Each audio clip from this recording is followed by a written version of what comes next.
So, welcome everyone. Welcome to The Breakdown. My name is Melissa Simpson, and I am the Executive Director of Film Impact Georgia. If you don't know about us, we're an organization, a 501c3 nonprofit that started in early 2019. Our goal was to build better foundations for independent filmmakers in the state of Georgia. We run grant programs. We are in the process of getting a development lab off the ground, which would have been this year, but COVID, it does not look like that is going to be happening this year, but it is still in the works. We also run different contests and try to be a place for resources, specifically free resources, as one of our main goals is to break down barriers of entry. One last thing I'm going to shout out, and then I'm going to hand it over to Jono, is our third grant cycle is still open. We're accepting grants until July 1st is when submissions close. These are for short films, and the amount is $5,000 to make your short film. So please visit filmimpactgeorgia.org to get more information and to submit your project. And then also feel free to join us at Film Impact Georgia community group on Facebook. We are growing a community and hopefully an inclusive and happy one. And that's where we share all types of resources. If you're a member of our community group, you can get a 30-minute free consultation with someone from Seed and Spark on crowdfunding.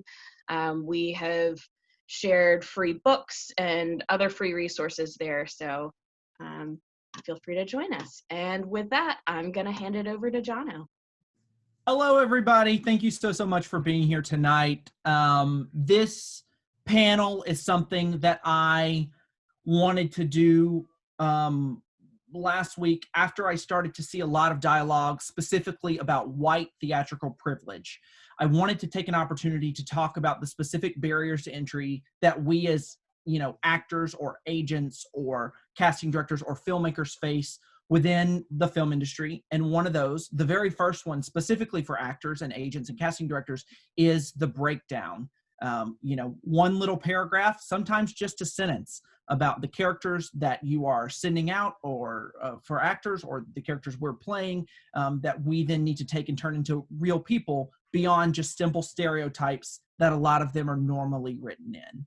And I wanted to take an opportunity to pull together a diverse panel of people, of course, not representative of everybody. We are a diverse panel, but we do not speak for all voices. But we wanted to share an open dialogue about crafting breakdowns, what those looks like, the no-nos, the do's and don'ts, and just have a conversation for us as a community that maybe we can learn from and grow as we continue to create wonderful content in our city. So I want to take an opportunity to introduce our panel and let them say a little bit of something about themselves. So we're just going to go in alphabetical order. First up, we have Adetinpo Thomas. That was the whole introduction. Hi, I am Adetinpo Thomas. I'm Atlanta-based, obviously. I'm a transplant from, not better or worse. I'm a transplant. I grew up in California, but moved here when I was in high school. So I didn't come out with the industry. The industry was here when I finished like college or so. So I'm repped by privilege. I am done talking. I think that's the introduction that I'm going to give. I don't know what else to say. Thank you. Completely caught off guard. I apologize. Thank you. Next up, we have Diany Rodriguez. Hi, I'm Diany Rodriguez. I am an actor activist, I guess, out of Atlanta. I'm SAG and Actors Equity. I do theater as well as film and TV. Thank you so much. Jessica Meisel. Hi, Jessica Meisel. Yes, I live in Atlanta. Kind of started as a theater rat, but I've been doing film and TV for the last, I don't know how many years, 7, 8 years. Yeah, that's me. Awesome. Thank you. Jordan Blair Brown. I'm Jordan. Hi guys. Thank you for being here tonight. I'm an actor and casting director in the Southeast for independent films. And Rick Estimond. Hey everybody, I'm Rick Estimond. I'm the president of People Store. People Store is a full-service talent agency based here in Atlanta. I am a proud ATLian, though I'm not originally from here. I was born in Fort Lauderdale. But I'm excited to be a part of this conversation and get to communicate with real live human beings. It's great. And yes, I'm Jono Mitchell. I am a writer, director, and actor based here in Atlanta. Moved around a lot, originally from Florida. So to kick things off, I think the easiest way to sort of have this conversation and to set sort of the foundation of it is to talk about the what not to do's. So for my panel, and just to open it up, can you give us some examples of how you commonly see your community misrepresented in breakdowns? Whoever wants to jump in. We'll throw to Jessica first. Oh, good. You were unmuted, I saw, so I was like, Jessica. I should. Oh well. So wait, what was the question? So how my community is represented? Yeah, how they're misrepresented in breakdowns. Misrepresented. Can you speak to that? Yeah, I think it's safe to say, to acknowledge that I'm the whitest person I know. So I can't speak to anything other than that. But I am a full-figured lady.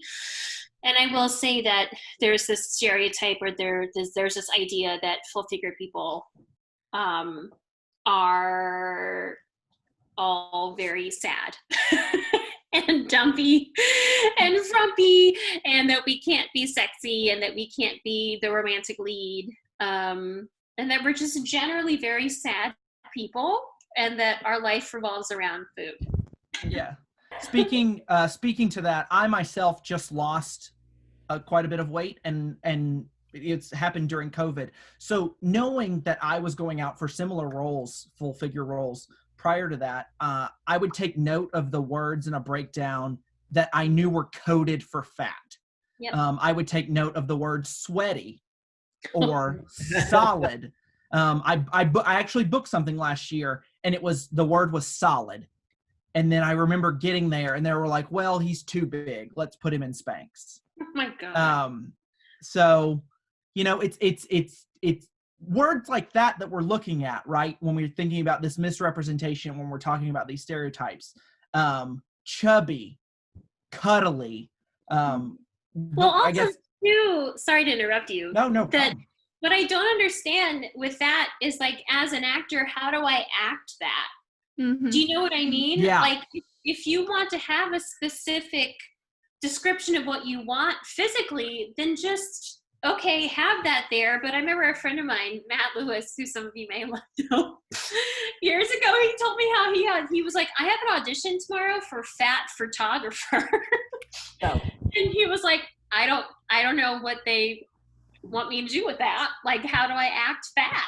So I think that's the other thing too, is just there's not a lot of thought put behind, and how we act, like chubby or sweaty. How would you like for me to act sweaty? I think to kind of piggyback off of that, what I've seen, I think it stopped being cool to be openly racist until recently.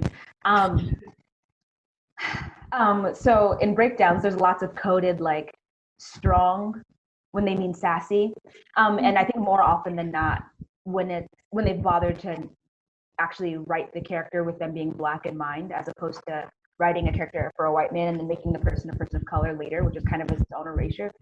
There's this description that's only based on how the person looks and nothing about their personality. And the lighter you are, the more implied of your beauty, the more natural your hair, the more aggressive your personality is supposed to be. So those things definitely exist. I've definitely seen that. Diany? Yeah. As an actress, how do you, what are some other examples that you've seen in terms of misrepresentation? A lot of the same things, I'll bet, that Adetinpo gets. Hmm. Strong is just always so, what a fun and silly way to be. But it's funny, speaking for myself, because Latinxers obviously are not a monolith, but it's a real fun thing now where most of the time we just get immigrants, and it's all a specific immigrant, but you'll see we'll all get the same breakdown. Like, we're all from different Caribbean islands, and or we're, from Spain, which means we slant a little bit more European. But all the breakdowns say some version of strong. Um, Strong mother who's just lost her kids and ICE has picked them up, or strong wife who's lost her husband and ICE has picked them up, or strong wife and mother who has been picked up by ICE and trying to get across the border. Um, and they all require you to speak Spanish, and none of them have the stuff translated for you, even though Spanish is there are so many different idioms. Um, and a thing that I have tried to tackle that is like screaming into I might as well just be pissing into the wind talking about it, is the need for, like, if you want us to be this sort of archetype, you're going to have to remember that, like, white presenting Latinxers like me in real life aren't really going to be picked up by ICE. It's going to be my indigenous brothers and sisters. It's going to be the people with the darker skin, with the more coarse hair. It's borderline painful to see every caste breakdown that wants one type of Latinx and or Hispanic human, but not paying attention to the fact that we come in all shapes and sizes and colors, and it's disrespectful for me to try to play a Mexican woman crossing the border who gets picked up by ICE, because I in no way in real life, if casting directors actually paid attention to real life and the people they're trying to represent accurately, would know that there's no way that I would get picked up by ICE. There's just no way. And God forbid I just be myself, a Puerto Rican woman, because then I also have to have an accent, because apparently I'm not like Latinx enough to be on film. There's a whole real fun journey to take when a Latinx actor or actress is sent to breakdown, because we rarely get the things that my white counterparts get, which is just female 20s to 30s. We don't get that. And I will say too, actually, kind of transitioning from just being a person of color. There's because again I was looking back through breakdowns, and there's one specifically I wrote it down so I wouldn't misquote this. It said, how did I write it? Don't try to be pretty. You are focused and confident. And I was like, what was my initial reaction when I read that? Because what the fuck does that mean? There's this weird too, I think, for women on top of being a person of color. So you have all of that to kind of unpack as you're reading through breakdowns, you're reading through sides, trying to figure out what they're trying to imply by the description that was only about the hue of your melanin. Then you're dealing with, but I can't be too pretty. Like, I've actually had like full-on conversations in audition taping studios, sitting in the waiting room with other women, and they're going, "Am I wearing too much makeup? I don't want to be too pretty for this because it's a comedic role." And you're like, "What does that matter?" But apparently, it matters so much because I think, speaking to a larger issue, and as much as I appreciate the conversation on breakdowns, I think the bigger issue with breakdowns is that they're describing roles that aren't written well to begin with. So if you just write people of color better, you just write women better, you won't have to add in these weird adjectives about things that have nothing to do with the character, because you would have just written a full human being to begin with. Not saying, I remember I got an audition for The Outsider, and I'll call them out because I ended up being on The Outsider, But this co-star role, open ethnicity, open gender, 18 to 60, CSI lab tech. So first of all, those always bother me because they do. But the line was, "Bro, there's so much cum everywhere. It's crazy. Bro, there is so much cum everywhere." And then I was supposed to chuckle. So the emotional gymnastics that I would have had to do to justify or make any of that make sense coming out of my mouth, it's not the same as it would have been having if you had to say it, for example, John, or for Chris, not to call you out Chris, but hi, was saying it, because Black women don't say bro a whole lot. that was written like, oh, well, maybe we'll give other people a shot. But the implication there is that that role was written for somebody else, but we might give somebody else a chance to steal it. So to talk about that a little bit, I think that brings up a great point to turn it over to our agent and our casting director.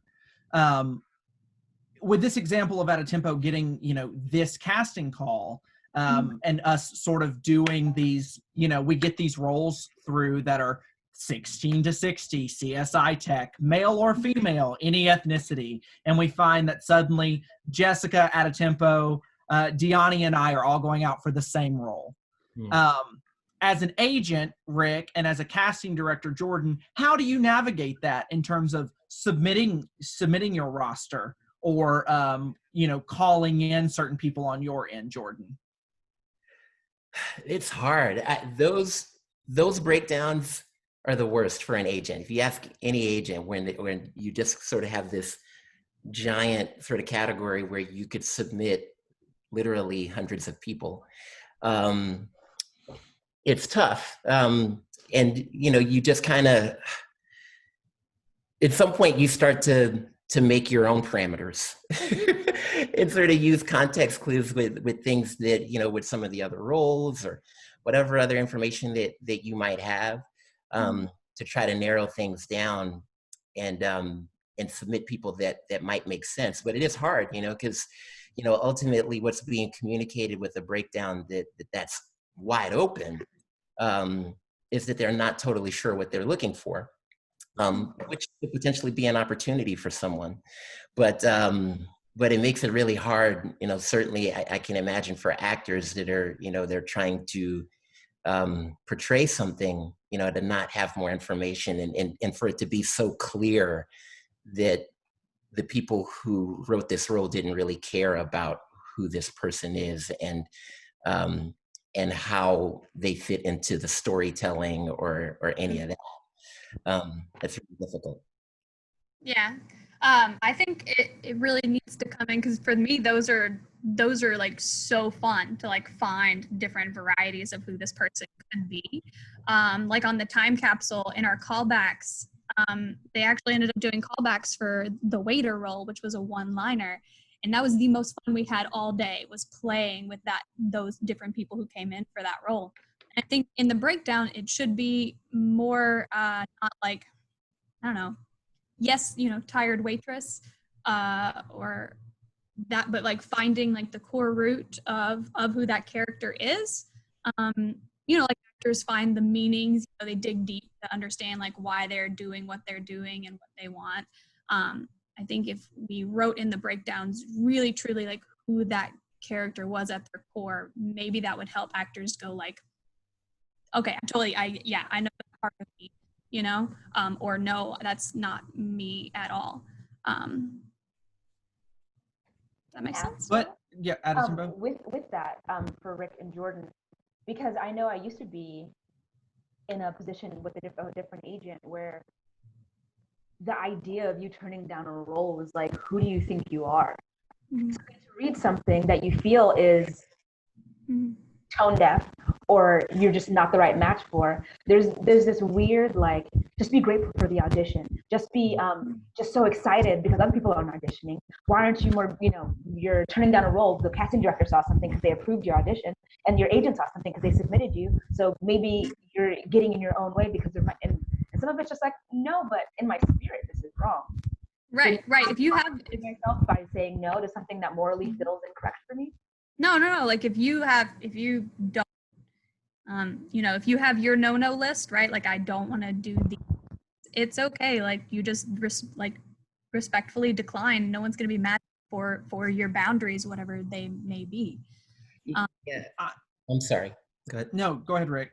I was just gonna say, I can't speak for other agents, but I know at People Store, one of the first questions that we ask when we sign an actor are, what are you interested in? What kinds of roles are you specifically not interested in? And we're big on making sure that whatever it is that you audition for and the things that you work on vibe with you. But then otherwise, you have an open line of communication with your agents, because of course, there are a lot of things that we're thinking about in terms of building your career, and looking after your interests. That's our job as an agent. And I think what's really important is being able to have that conversation, with the talent, so that, if for whatever reason I send you something and I'm thinking, man, this is going to be a good one for Adetinpo, but she might not be into it at first, I should be able to, you and I should be on terms to where I could pick up the phone and call you and at least make the case, and say, well, here's the reason why I think you should do this. Mm-hmm. And if ultimately it doesn't vibe with your spirit, I can't make you do something that's not going to vibe with your spirit. I'm going to vibe with your spirit. Got my whole spirit. Well, you sound like a good agent, Rick. I like you. You sound like somebody who actually is doing. He is. I appreciate that. Not everybody is coming is lucky enough to have representation that is that thoughtful about what they want for themselves.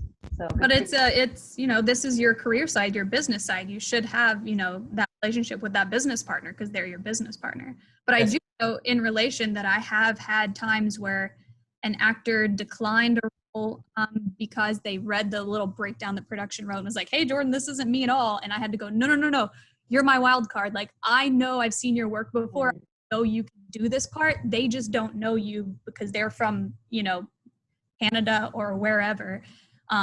If you like the role, please submit because you are my wild card, if that makes sense too. But is there a responsibility of us as filmmakers to be more cognizant of how we're presenting these things? As you said, like building these people out and writing better characters, but also not calling in people who aren't going to be the ones to say, what was it, bro, there's cum everywhere? Like there are certain people that whether it be, from the Black community or from the queer community or whatever the case may be, who aren't going to sound right saying that. So me as a director, I have to be aware and working with casting to say, you know what, I shouldn't be calling this person in. Mm-hmm. Yeah, I too would like to speak. Sorry, that was weird. I'm sorry. I'm sorry. I just didn't want to interrupt. Yeah, I think that's a huge thing to tackle. And, obviously we're not going to fix the world and fix racism and fix any ism in one panel. But I think it's really interesting and worth noting how, number one, like what signal the production is trying to send, and then how that gets translated to casting, and then how casting translates that to talent and or agents. Because for example, I've often had auditions where I'm like 50 to 70-year-old female, what? And it's like, and Rick's shaking his head, because it's like, no, you're the wild card. And well, damn, how wild is this gonna be? But like it turns into, what ends up happening is you start to see how people see you. For example, I can't tell you, I'm at risk of sounding like a real shithead. I'm rather proud of my resume, and I can count on one hand, 2 fingers on that hand, the amount of roles on my resume where I have even been allowed to wear makeup on the set. And I don't say that because I say that to say it becomes clear that in like production's mind, when you say strong woman, that means she's too strong to wear makeup. Mm-hmm. Or when you say smart woman, that means she's too smart to care about makeup. And then you think further and you're like, well, wait, I didn't really see any other white women in that holding room or any other. You start to see sort of the archetypes of how production sees you and how that's filtered through casting and how they see you. So I would even push people to think less about who you should and shouldn't be bringing in, but that thing that we were talking about earlier, what really is the purpose of this character to tell this story? And if it is just somebody that you want to talk about cum and how much there is in there, you either give the person the autonomy to be like, I'm going to say the role in that audition the way I want to fucking say, or that one line the way I want to fucking say it, or you're going to say, listen, this is really just a college-aged white male, because that's what you feel when you say that. And it's a little bit disingenuous to ask somebody else to do it when you know what you want to do is open it up, but you're not really opening it up. You're taking a white point of view and you're trying to shove other cultures and other points of view in there. If it's not important, or if it's not important enough to have a specific racial or cultural point of view, then why must the line be, bro, there's so much, you know what I mean? Like it turns into, oh, this isn't really an all races thing. This is you had specific white archetypes in mind, and you're not really creating a world where other people live. That's kind of, it's like the problem is so much bigger, you know, than just the breakdown, because the breakdown speaks to how we are seen as human beings, and how most minorities and underrepresented peoples in general aren't really allowed to be 360 full, well-rounded human beings. Absolutely. Absolutely. I think the other side of that too, I remember listening to another casting director speaking in one of those, I don't know if it was one of these Instagram things that have become popular, or if it was pre-COVID, because time isn't real. But the conversation was about how the breakdown for the role was like 30 to 60, open ethnicity, open gender, doctor. This is what the casting director put out, wanting diversity, wanting a variety of options, but 90% of the agents sent them like 50-year-old white dudes, and then having to go back and go, no, we said open ethnicity. So I think some of it too isn't just production as much as agents perpetuating this, because this isn't necessarily a conversation we're having right now, but I think agents are really skating by, not being held accountable for when like women aren't being paid the same as men, because they see everybody's contracts. Unless you have a manager, they're negotiating them as well. So like they know that you're getting paid less, or that somebody's acting above scale for the same role that you're up for, and you're both getting paid. Like there's more accountability, I think, on agents to participate in this and dismantle some of the systemic issues that are going on than we're putting on them, which is because you don't want to, because as much as casting directors are the gatekeepers, so are your agents, because if they no longer want to work with you because they find it to be too difficult, then you're asked out. I mean, that's your career. So a lot of people find themselves being quiet in that regard as well. Can I jump in too real quick, John? Yeah, of course. I know we have to move on too. Again, just speaking to the breakdown, I want to scream it from the hills. Any casting director and person with any power on this call, please, God, please, if you really, really, really want to be equitable, not diverse, because that's a bullshit term that doesn't mean fuck all. If you really want to have an equitable working condition where you want to show every culture that exists in your film or in your piece of art or whatever, then be specific in your casting breakdown, because when you say all ethnicities, that really just, and I love my white beautiful brothers and sisters, they're good people on both sides, but I love everyone, but let's be honest, that just means that white people are going to be like, that's me.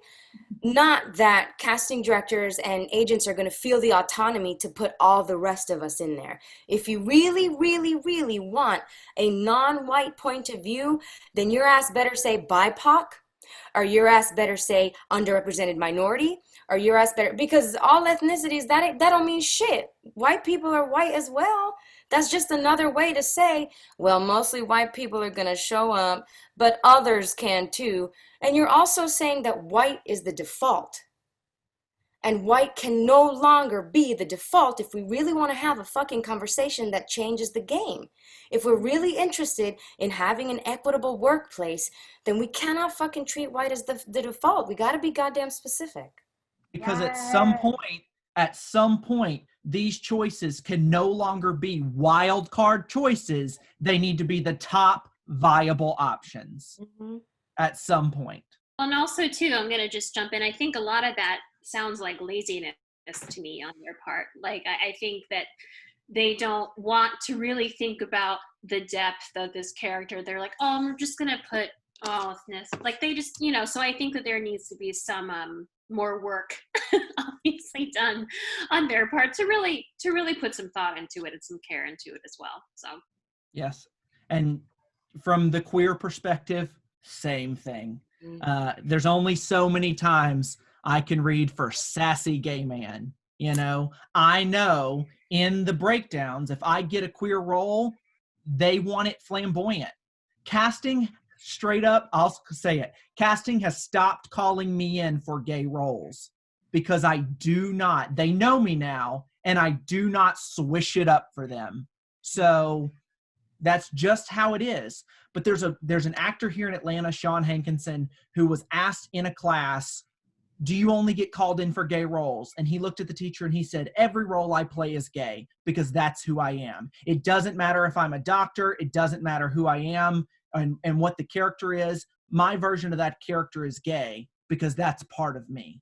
Because gay people aren't just delegated to a breakdown. You know, doctors can be gay. People in the military can be gay. I can be a straight man married to a woman in a movie and still be gay on the inside because that's the person I am. So. Well, and also too to that is that in terms of like being gay or me being full figured, yes, it's a part of me. It's a part of who you are, but it's not all of you either. Exactly. You know what I mean? And I think that's the thing. It's like we're all so much more than what we present on the outside. You know, I'm so much more than a full figured woman. You know, and I think that's what a lot of actors, I can't speak for everybody, but I know I'm craving something that's more interesting than just the same old shit that we see all the time, you know? And so yeah, just wanted to throw that in. I think it's also casting people in underrepresented communities as more than accessories as well, right? Because I think when you're going, this gay man needs to be sassy, it's because he also needs to be the best friend. Sidekick. Always right? The sidekick. Never the lead. Or the sassy black girl who's the best friend, and she just has a couple of funny lines. I mean, they finally called it out in all those teenage movies in the 90s where, you know, the guy was just like, what? Man, you crazy. They have to like stop doing it because they realized how ridiculous it sounded, or because they were being so aggressively called out it no longer functioned. But I think we could also then ask Tyrese how he feels about Fast and the Furious. So I'm gonna mute myself on that note. Yeah. You know, you get it's those opportunities where we see people in underrepresented communities as the lead of movies that only serve their communities. They do not serve mainstream audiences. If I am the lead in a movie, the only people who are probably watching that movie are gay people, you know, the LGBT community. That's just, that's a larger issue. That's a larger issue than the breakdown. But I don't think that's true either. I think we're weirdly beholden to the archetypes that others have placed us in. It would be nice to have the opportunity to change that a little bit, you know, because I don't necessarily think that's true. I think you absolutely, like, what I was saying earlier, you're multifaceted, and we have workshops, we have acting classes, and they all talk to you about what is your essence, right? What do you bring to a role? What the fuck does it matter if we know what the goddamn we bring to a role if nobody else gives a fuck what we bring to a role? Exactly. Just look at my face and tell me what you think I should be, and I'll tell you if it's offensive or not. Let's just fucking cut the bullshit and just do it that way. Sorry. No, that was amazing. I'm gonna clip that moment because that's like, I think the whole one of the big issues. Thank you, everybody, for coming.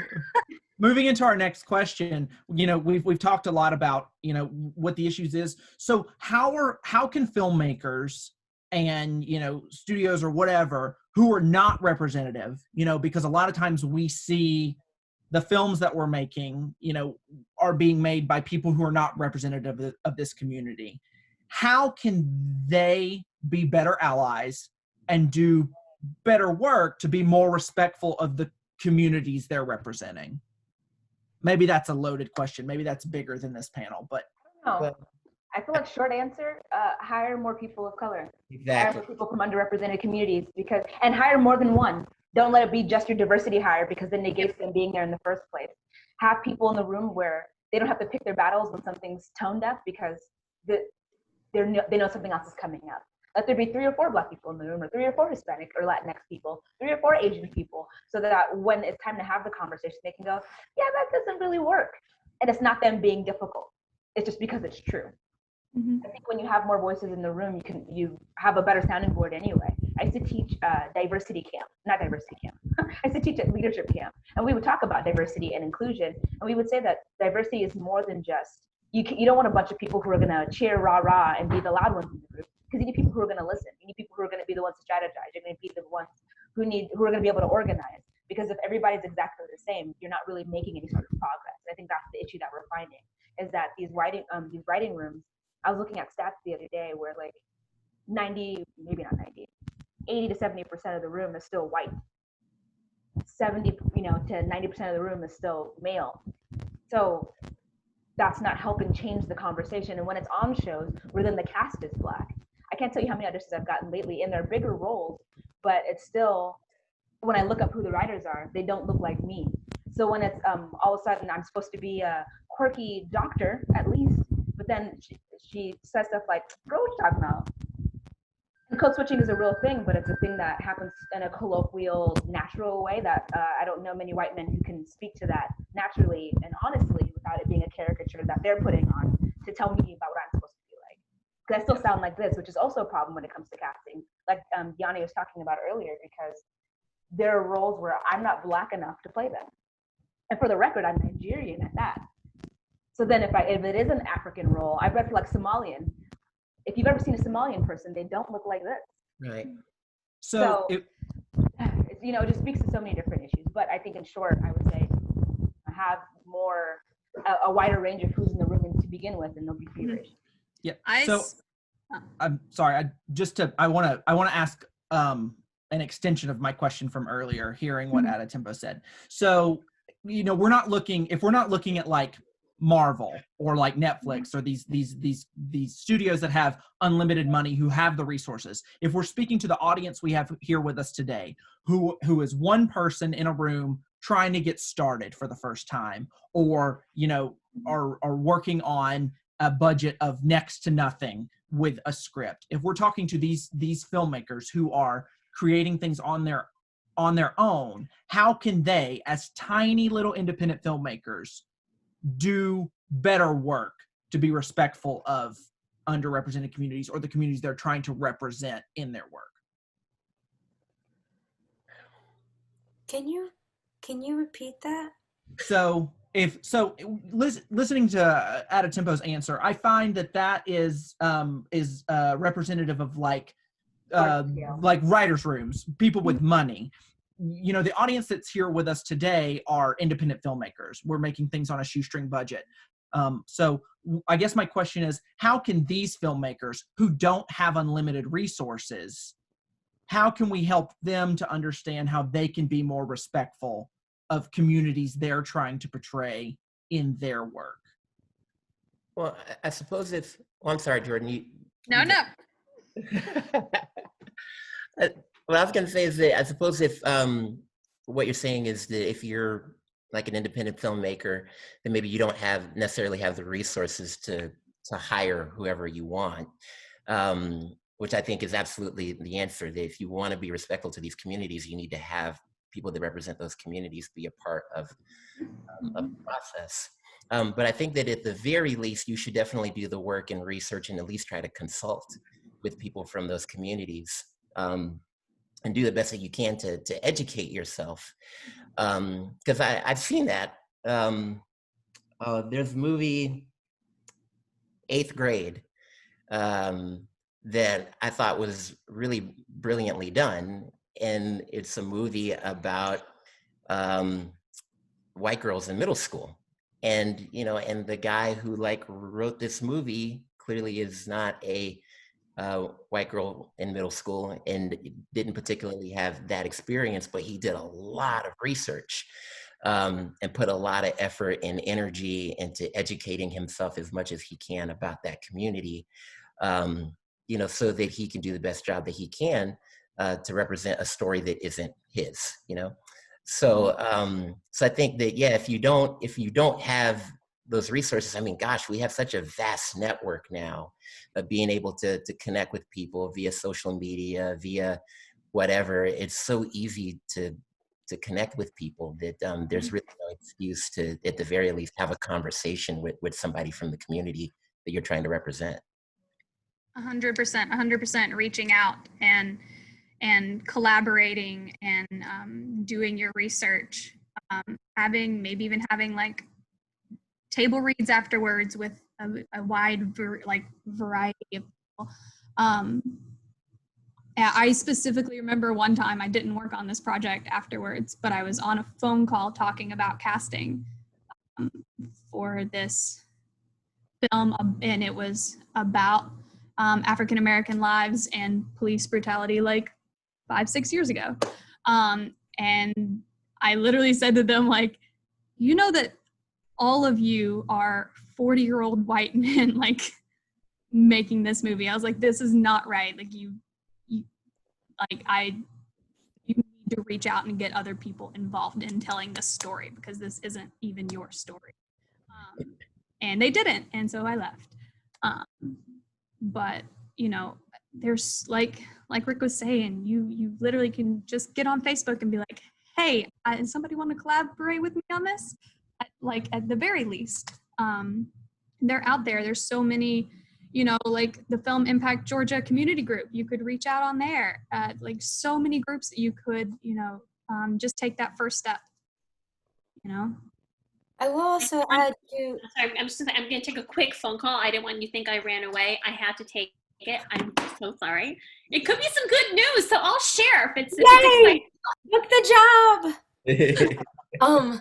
I will also say, and this is where, please, just so that everybody knows, I tend to run on the more radical end of woke. So I mean, don't mean to offend anybody, but like these kinds of discussion are sort of my bread and butter. This is like where I focus my activism.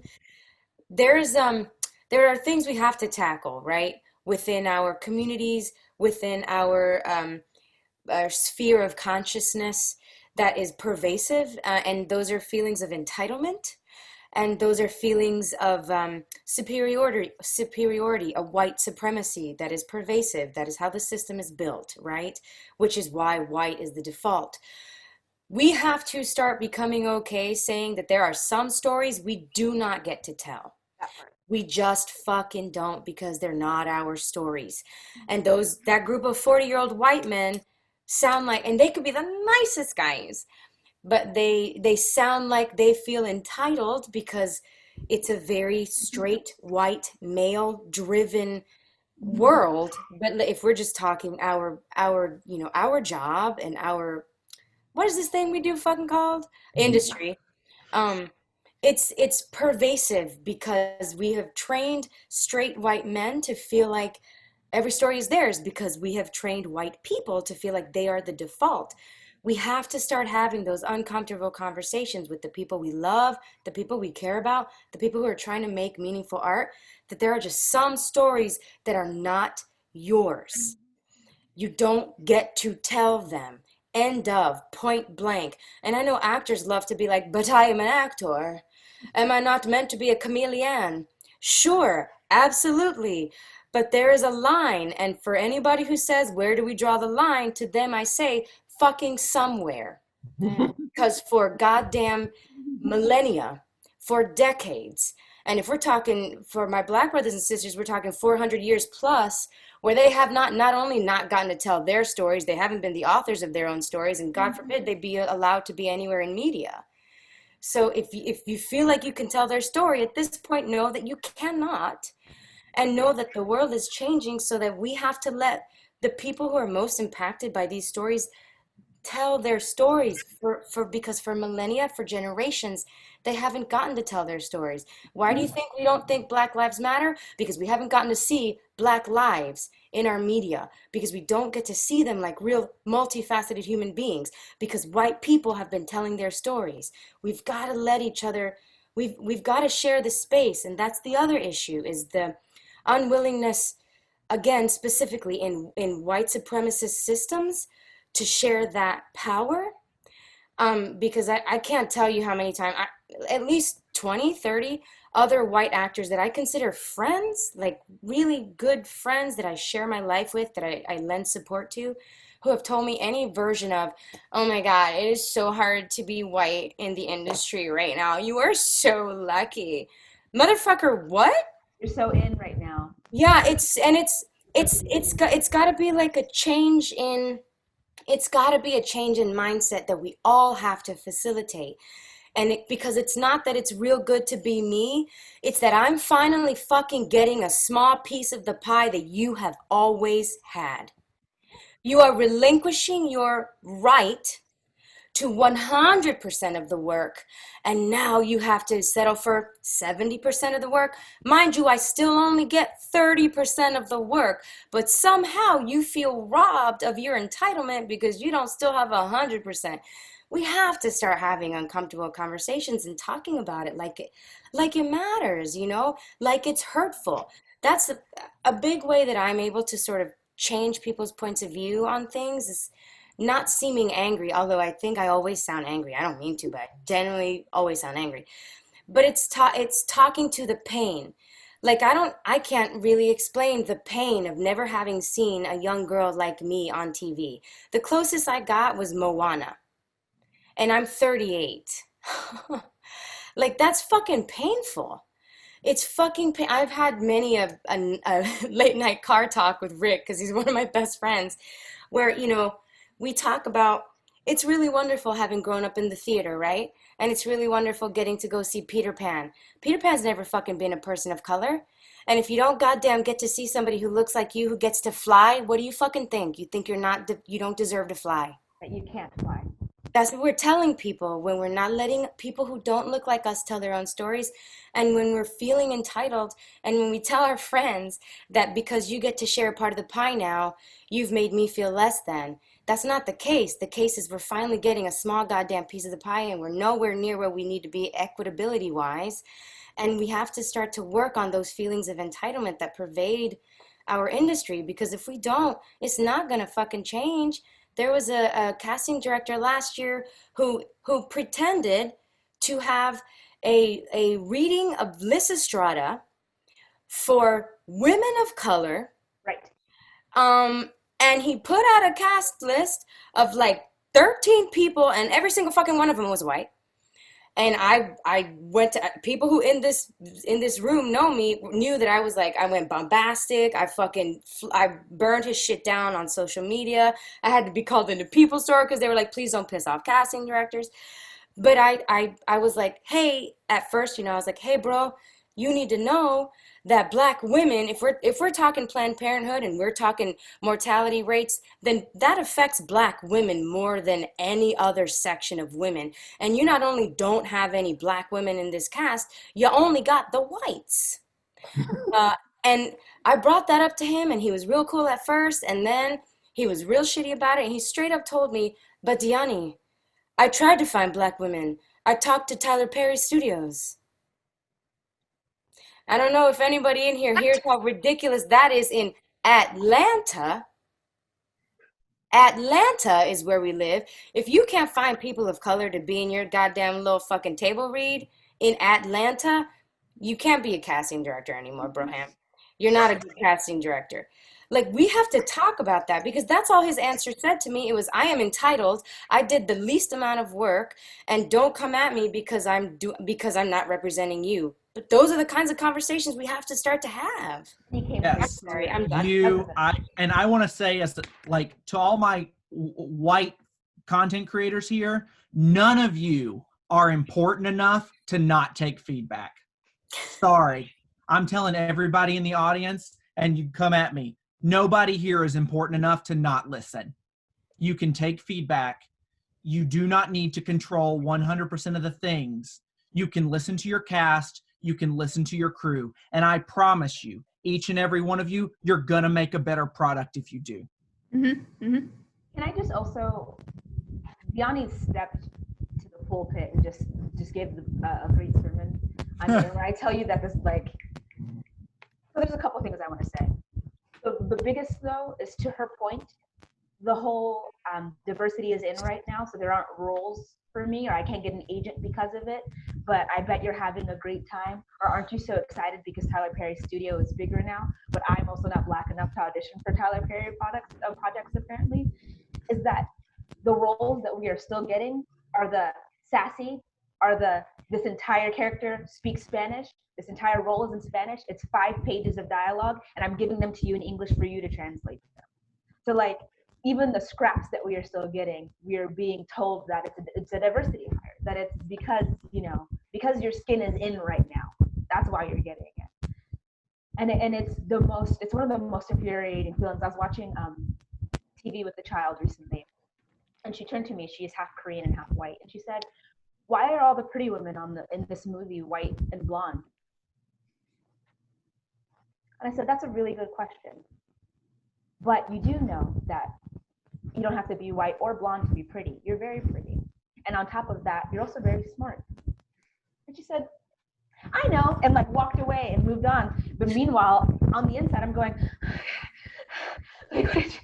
I'm so sorry. We're going to try and fix this, because there's also then the issue with when there is the smallest attempt to give diversity, to have movies like Moana, to cast a Black Elsa on Broadway, to cast I think it's Teen Titans, when they had the live action show. When people are getting death threats for being the Black character in a role that is fictional, that is literally made up, that is either an alien or not a real person historically to exist in the first place, and people are sending death threats to your home, there's something wrong with the system. But there's also a bigger issue too, because Diany made a really great point earlier, talking about how it would be uncouth, for her to play a Mexican woman running from ICE as a white passing Puerto Rican woman. It's like, I don't know if people paid attention to the backlash that Zoe Saldana got for playing Nina Simone. Mm-hmm. Zoe Saldana is a really good testament to this, though we're not talking about, I guess, interpersonal color issues, because she is Black when it suits her. She's spoken to this more and more, but she is Dominican. She is dark skinned, but she will often play Black roles. The role, they even talk about the person's ethnicity to begin with. This is also an issue that Rashida Jones, Quincy Jones' daughter, Rashida Jones, so like there's a lot of backlash after Black as Fuck came out, because people didn't realize she was Black. Her name is Rashida, and her dad is Quincy Jones, but she's played so many movies where she's just Italian, or her ethnicity is not talked about at all. So when you're then going, okay, but it's Black, it's still not Black because it's Black adjacent. Because if Zoe Saldana is not going to claim the Black part of her that's Dominican, then you're still minimizing the Black experience. And then also saying that the only people who are attractive as Black women, again, because I'm speaking coming from the dark-skinned Black perspective, where a lot of the roles that I have auditioned for in the past have been slave, or have been aggressive, or have been sassy, or have been strong, because I've had to overcome the issues of my people. Like, it's a problem, because when children are watching television, that is what you're telling them. When people outside of this country are watching television, that is what you're telling them that we're like. There's a reason why Middle America has so many issues with the liberal movement. Why major cities are a hotspot for democratic values. And I don't mean to get political in this, but everything is inherently political. It's because when you are around people who are not like you, you understand that they too are human. But if you're in Ohio, or you're in Iowa, or you're in Indiana, and all you're seeing about Black people is they're either thugs, or they're somebody's baby mama, or they're somebody's mammy, or they're somebody's slave. And then when you're watching Cops, which apparently has been on TV for the last 30 years, though no one has watched it past 1995, and all you're seeing are Black people getting chased down by the police, but they don't shoot them when they're on television, then that's what you're going to think Black people are like. So this conversation speaks to so much more, because when it's coming to that part of the pie, what we're still getting is marginalized. It's still the stereotypes that we're talking about in this breakdown. It's still the issue, or you've been gracious enough to put us in the story, and we're still the accessory. We're still the fat friend, or the Black friend, or the Hispanic friend, or the Latinx friend, or the Asian friend, or the gay friend, and not just the person who the story is about. And those things, those descriptors, are just happenstance.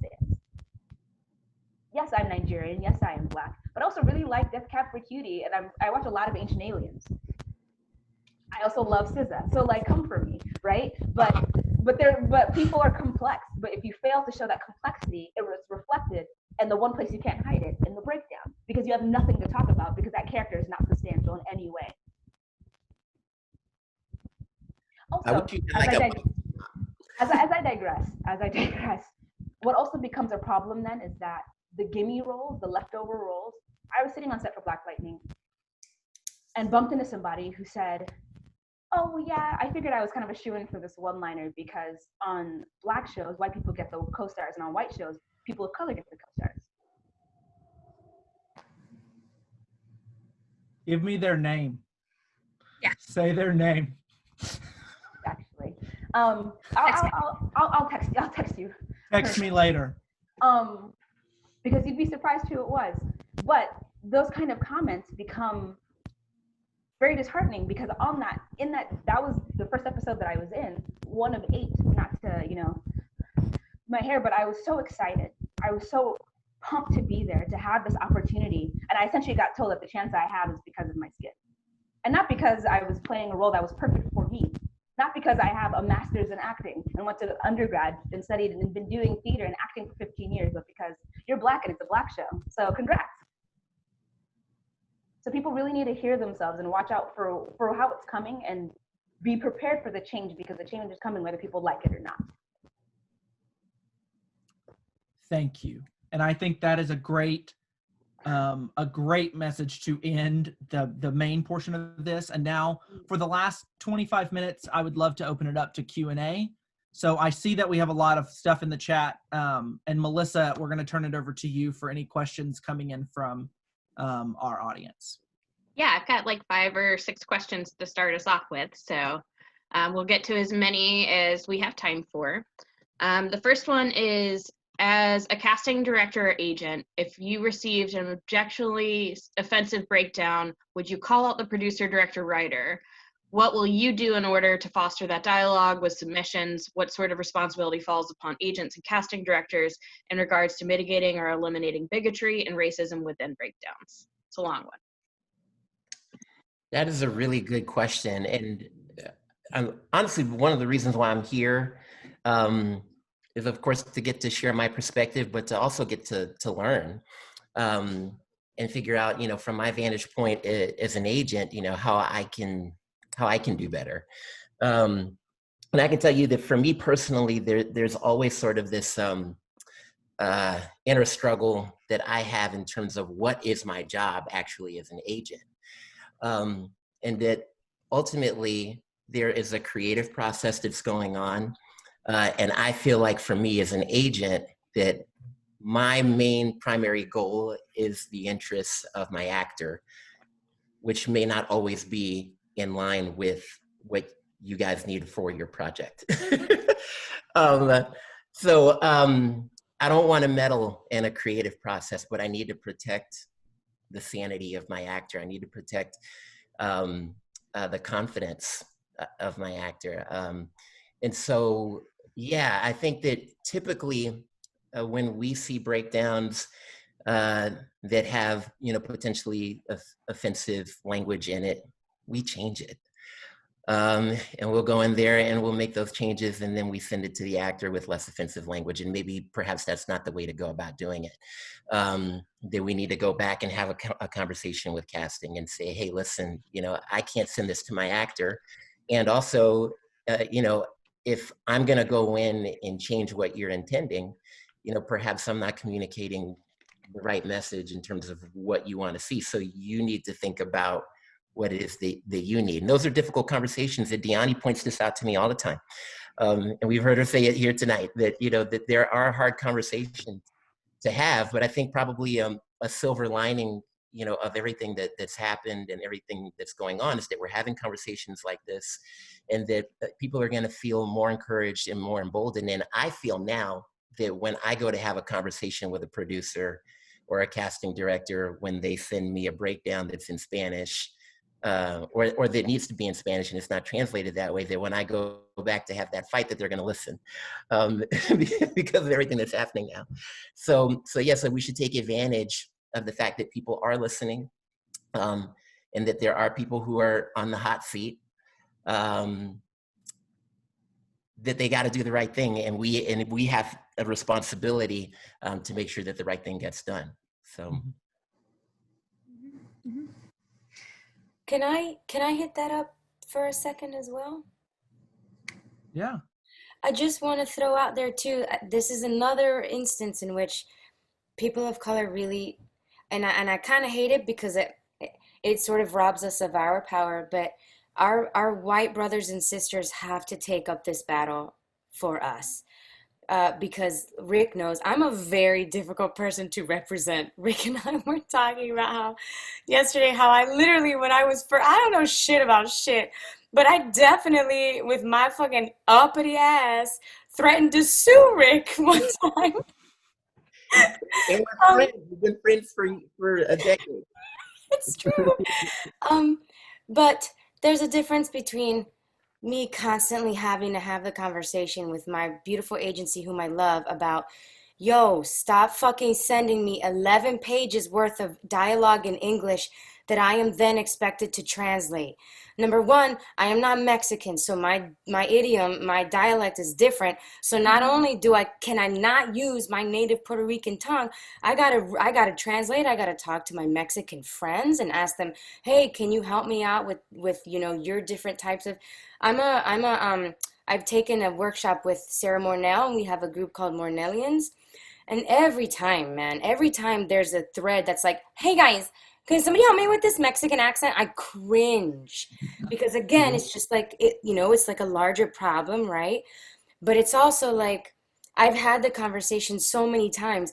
I've talked to Ryan, what the hell is his name from Purge? Ryan something. Glorioso? Yeah, and he's Latinx. And he's like, I wish, girl, but we don't have the people to translate. Well, then pay me to translate, because this is hours of my fucking time that I'm not getting paid for, that my beautiful white brothers and sisters don't have to put in, number one. And when I say something, it's just another brown girl being angry. I can't tell you now how many times it's like you can feel the eye roll when I send poor Tom at People Store an email when I'm like, Tom, what the F? And it turns into literally, how can we mollify her and not deal with the full problem? But if our white brothers and sisters started sticking up for us, because the other problem is people of color, specifically in this industry, but in the world, are so indoctrinated to make our white brothers and sisters comfortable. We're used to having uncomfortable conversations. We're used to fucking putting our own feelings on the back burner because we're not the decision makers. We're not the power brokers. So it has to be the people who are more comfortable in those worlds. Because even though I feel like, let's say there's a white actress with my same credits, right? With my same experience, she will feel more comfortable in this world and using her voice than I do inherently, because I am indoctrinated, especially as a daughter of immigrants. The point is, we have to be indoctrinated. We have to be, what's that? Assimilate.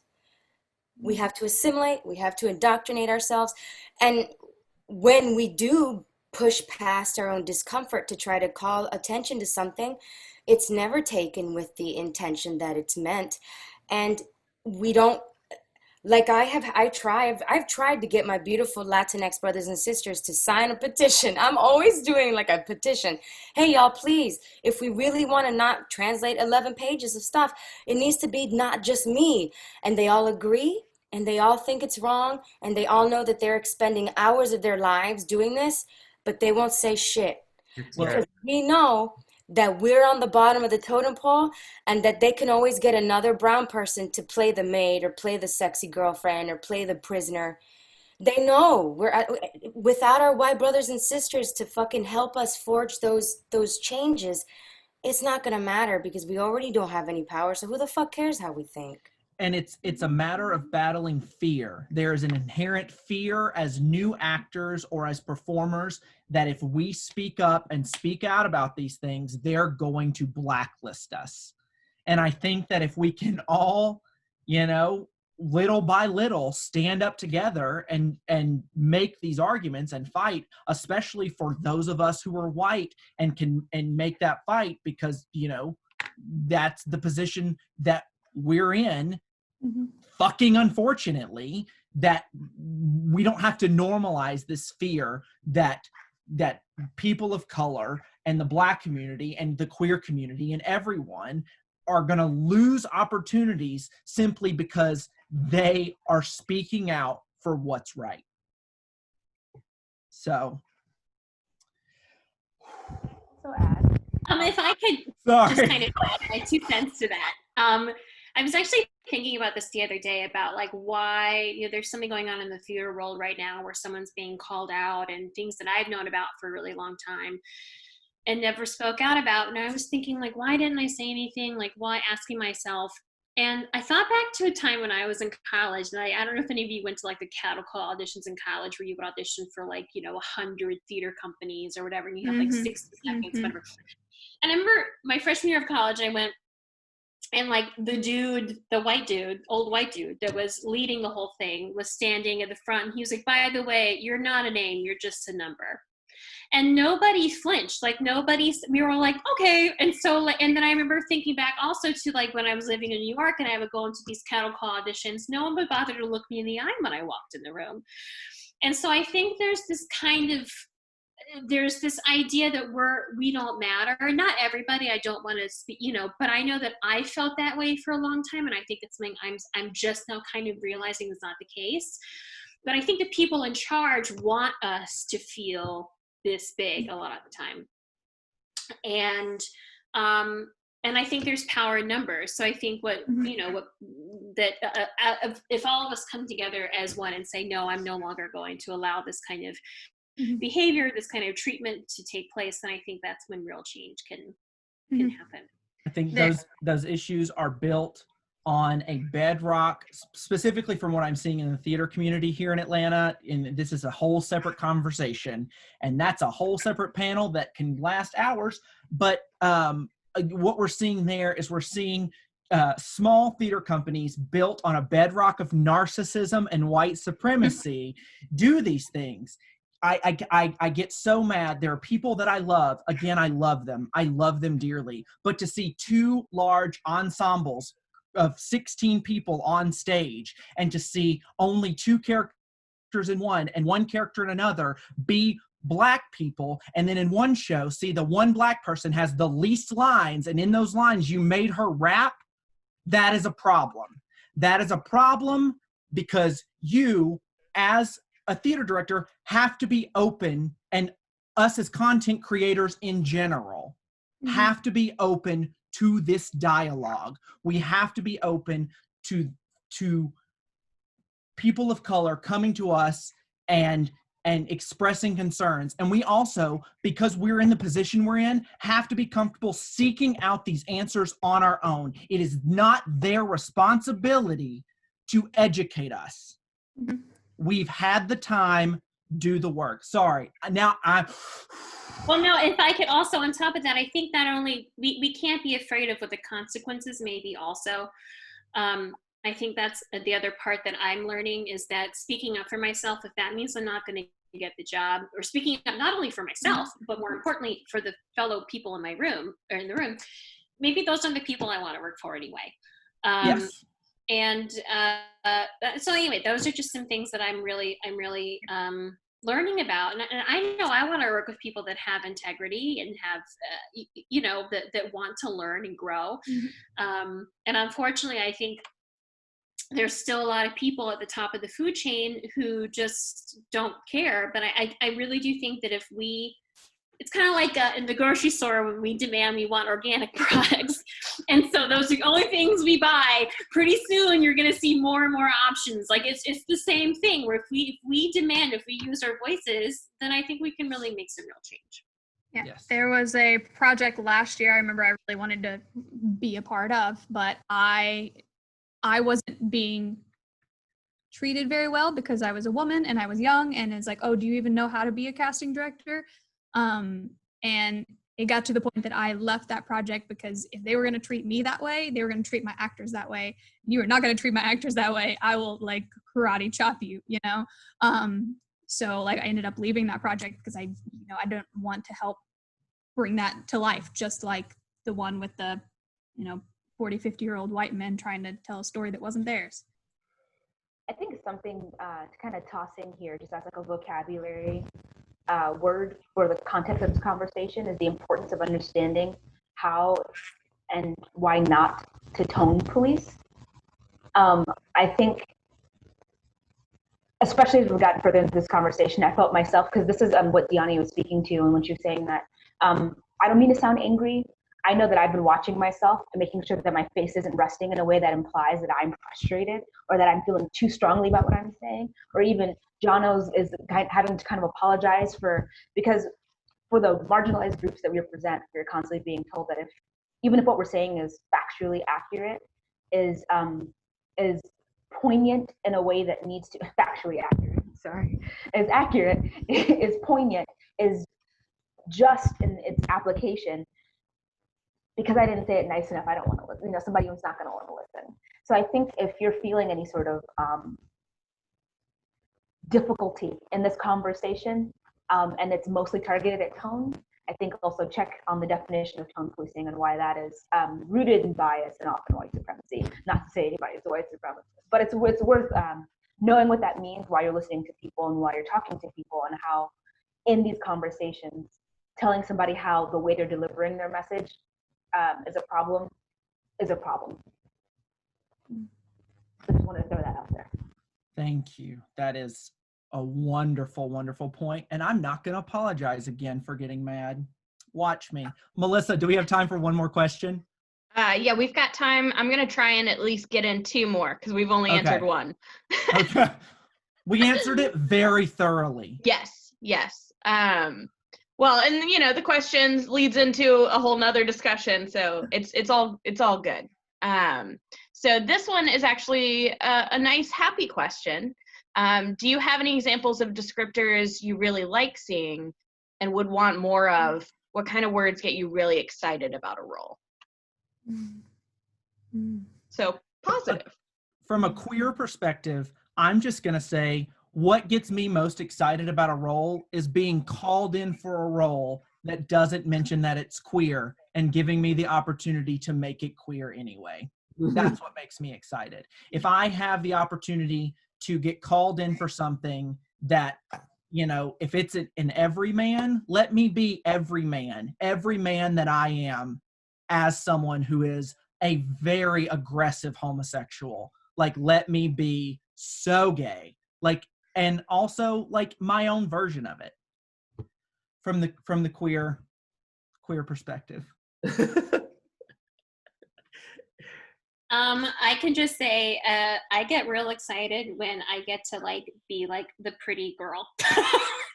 I mean, so often, like don't wear any makeup.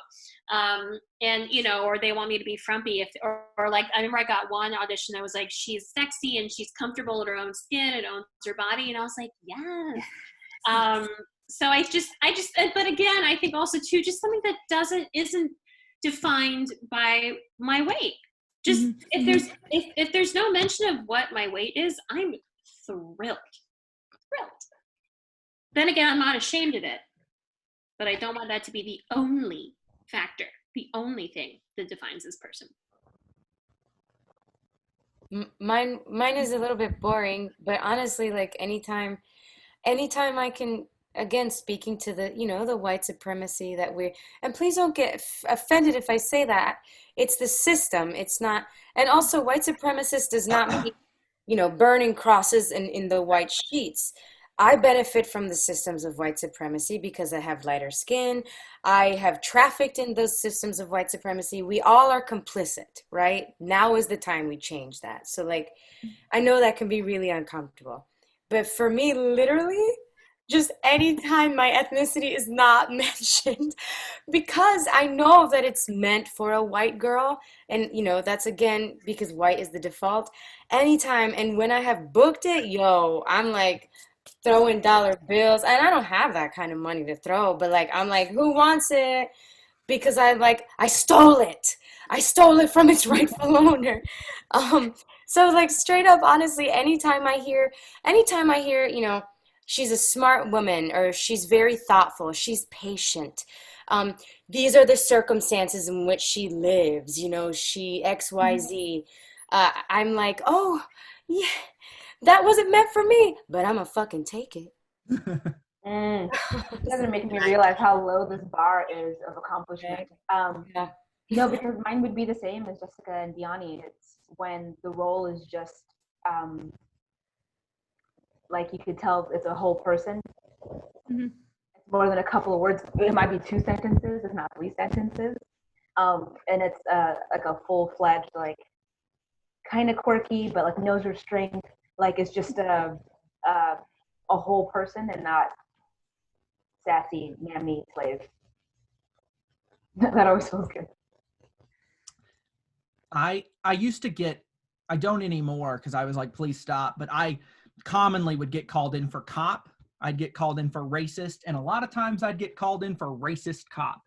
And it just, I look at those roles and like how they don't align with me as a person, and I look at like the way we've glorified with propaganda in our media, and how the depictions of cops are part of the problem, right? Yes, everyone, that even means Brooklyn Nine-Nine. I'm so sorry to drop this information on you, but I think back to something that someone said, and I can't remember where, but I heard them say that sometimes you have to be the villain in a story so someone can be the hero in their own. And, you know, sometimes. So, Melissa, one more question. I'm going to try and fit in two. Oh, Let's see. man, 2 questions? Okay. One of them's like super long though, so we'll see. Okay. As a gay man, it bothers me the number of times I've seen in recent breakdowns for a gay character must be okay with possible implied affection, kissing with same sex, meaning the intimacy may be zero, very little. I get that people come from all different beliefs, but it's triggering for me to see those phrases. It immediately makes me think, is this indicative of homophobia in our industry? Is there anything I should do as an actor? I usually just tell my agent, yes, I'd love to audition for this. Am I being overly sensitive to the subject? Can maybe Jordan speak to the casting reasoning for that kind of breakdown? Jordan? Go. Oh, go me? Yeah. I'm hyping up for this. Yeah, I see you. Go.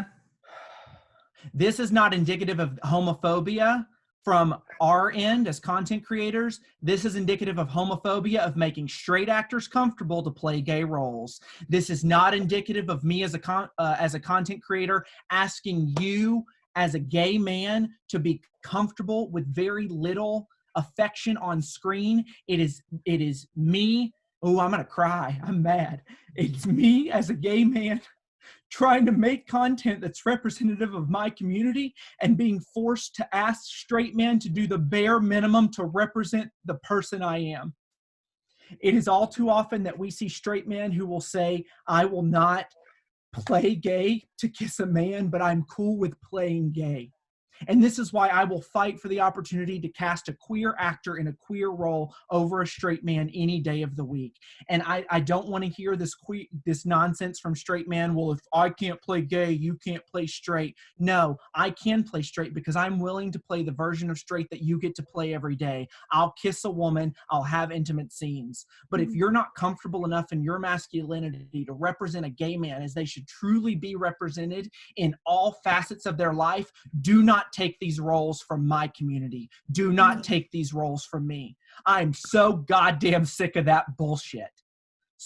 I'm not going to apologize. I'm sorry, Adetinpo. I tried to apologize. I'm not going to do it. If you can't play a role and you can't be true to it, stop taking them, because I will. And you're taking that role from me. For every Darren Criss and Rami Malek who wants to stand on a stage and accept an award for playing a gay man and not thank the community that put them there, there's people like me who are desperately wanting those roles. So do not feel burdened by the idea of homophobia as a gay actor. Apply for it. And then, like Diany said, take the role and flash those dollars when you take it over a straight man every single time. Mm-hmm. Mm-hmm. So you also answered the next question, which was, as an actor and writer, how do you feel about non-queer people being cast into queer roles? So I think you covered that. I feel strongly about it. That's how I feel. I will. You know what? There's some people, and I see his face, and I'm going to speak to him. You know, there are individuals, Chris Mayers, we cast him as queer in this now defunct feature we were doing called Retreat, and Chris came in and unapologetically played that character. And a lot of times you're going to find straight men who will do that. And I don't want to discount those actors because they're doing the work. Mhm. You're doing the real work. And for my, and for my women who are playing lesbian roles, same thing. But I do But think it's interesting that, I've auditioned for women that are lesbians, and there's not as much like, are you okay with kissing another? It seems to be with men, with gay men specifically, and I never thought about that. Which I've been asked. But say. it's a fetishization though, right? Mhm. Like Yes. straight men are more likely to write lesbians and give straight women the pass to not kiss or to kiss because it's something they want to see in fetishization. They're not putting up a true relationship of lesbian women on screen. They're putting up their idea because they can't just access Pornhub at home. So Yeah. Speaking of Pornhub, can we talk about like nudity and like in the breakdown too? I mean, that's a whole other thing that I know I could spend hours talking about, but I think it's interesting that there's this idea of, will you do nudity or will you not do nudity? To me, like, and I never thought there was something I'd have to deal with ever in my entire life, but thankfully, since more women are being represented full figure, there's times when I've had to face it. And I found that it's not quite as simple as yes or no. And anyway, just kind of what all of that entails in terms of nudity and what they expect. And anyway, I just wanted to kind of throw that out there, food for thought. Can I? Yeah, Diany, you speak all day. You close us out. I know. love when you speak. I'm sorry. I can't stop apologizing. No, don't apologize. I love you so much. I Please have speak. to, and then I apologize for apologizing. I'm so sorry. I will say too, that's another thing, and I know there's a lot of shit that's uncomfortable that we talk about and we're trying to talk about openly, but I'm gonna have to hit you with the other uncomfortable thing. That's on us, non-queer folk. We aren't entitled to all those roles, my friends. We just aren't. I, coincidentally, play many a lesbian woman. And I think that speaks very much to how straight people view, because I think there's something in me that reads maybe strong or and that's synonymous. I cannot tell you how many auditions I get for them. I don't audition for them. If it's like, if their homosexuality is their part if that's central to their journey, nah, not me. If it's like, hey, she's like an attorney and she's fighting this big and she happens to be this, I will fight with production and with my cast, because again, Rick, it's very hard to represent me. You're doing the Lord's work. I'll be like, is that necessary? Like, because if you specify that the person is non-binary or lesbian or gay, or there has to be a fucking reason. You know what I mean? But I cannot tell you, yes, I can, 5 times. 5 times I have booked something that was not originally homosexual, and then something about the way I play it, or something about my ass will be in that ADR room and they'll throw in a line and I end up having to fight that fight. I just did 2, that's gonna be gross. I did things for people that have the money to not have done that. And it was a big discussion. And then I'm in an ADR booth for multiple fucking episodes having to be gay all of a sudden. I guess there's something about me that they think is super gay, which is also really fucking problematic. But from the beginning, setting that boundary. And I know it's hard, again, because we're sort of indoctrinated to think we are chameleons. We can do everything. And yes, in a perfect world where the scales are perfectly aligned and we all get to experience the same amount of power and the same amount of opportunities, yes, absolutely, we can be chameleons. But we are just not there yet. And to pretend otherwise is unkind, disingenuous, and again, quite honestly, and Jono was brought to tears, and I'm not a crier, but for some reason, every time I talk about race, I am brought to tears, because that shit is painful, my friends, and we cannot pretend that that's the world in which we live any longer. If it is not a role for us, it is our duty, and it's our duty to ourselves, but our duties to our fellow humans, to the fellow people in which we share this world. It is our duty to not do that anymore. We have to hold ourselves to these standards because we cannot expect other people to be held to these standards if we aren't walking the walk and talking the talk. And trust me, everyone in this room, when you are not walking the walk and talking the talk, we see you. And it makes us trust you all the less. And it breaks those boundaries, and we're supposed to be really vulnerable in this job. And you know what makes me want to be the least amount of vulnerable with someone is when I know I can't fucking trust them. Can I say something as well? And it's not necessarily in that same vein, but I think also worth mentioning is that this goes back to the whole thinking that people are stealing your roles because now equity is coming into a play. Please stop changing your last name and dyeing your hair dark and getting a tan and then pretending you're Hispanic or Middle Eastern so that you can get more roles and then taking those roles from people who are actually Latinx or Middle Eastern, because that shit is fucking racist and it's awful. Stop that. Stop that. What are you doing? I've literally watched people where I'm like, she was really fair and blonde like a week ago. Why did she change her name? What happened? What's going on here? And then I'm seeing these roles that are in the book that are the one-liners on. I think I've made my point. Please stop doing it because it speaks to the lack of trust that we have in you, because what are you doing? Yeah. Last comment. We do have to wrap up, Diany. Yeah. I just want to tell everybody too, there's a lot of fucking colorism in the Black community, in the Latinx community, in a lot of these communities. We come in all shapes and sizes. I would never begrudge somebody owning their truth. If you are, my mom is I'm from the island. I was born in Caguas, Puerto Rico. I speak fucking Spanish. I'm as Latinx as they goddamn come. I usually do Zoom calls in front of my Puerto Rican flag, hanging up in my living room just because. But like my mom, again, pure blood Puerto Rican, descendant of Taino fucking Indians, indigenous beautiful brothers and sisters. And my mom is blue-eyed and blonde. We come in all shapes and sizes. I would never begrudge anybody owning their fucking truth. But there's no such thing as ethnically ambiguous. There's no such thing. We are all shapes and sizes. So don't dishonor yourself. Don't dishonor your truth by pretending to be something you're not. If you're a fucking blue-eyed blonde Latinxer, be a blue-eyed blonde Latinxer and make the fuckers creating the content see your full humanity. You don't gotta change, man. Nobody's asking you to change. Mm-mm. Yes, and on that note, we are wrapping up. Thank you all so much tonight for coming in and joining us.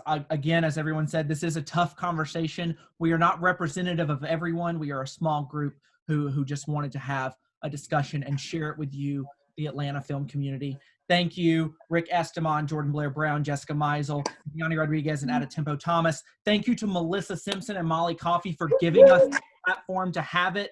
Film Impact Georgia is still taking applications for their grant. Please apply. One of the parts of the application is an inclusion statement. Show us in Atlanta why what you're doing uplifts the conversation we had tonight. Thank you all again. Melissa, over to you. Our queen, close it out. Yeah, thank you guys. First of all, thank you to our panelists for taking the time out, for sharing your knowledge, for having this discussion. We hope to have more of these because, as we've said, like, we want to know as a community how we can be better. And we should always be striving to be better as a community. So thank you so much. Thank you to everyone who came out on a Wednesday night with like 2 days notice when we put this together. I super appreciate it. And yes, please go apply for the short film grant, filmimpactgeorgia.org. Submissions close on July 1st. We will announce the top 10 finalists on August 1st, and then the winner will be announced on September 1st. Jonathan has actually been a finalist in our last 2 grant cycles, so he can tell you if you have questions about the application process, ask that guy. Yeah, thank you all so much for being here, and have a great night. Thank you, Jono. Thank you, guys. everyone. Thank you. Thank you for your candidness, everyone. It's great to listen.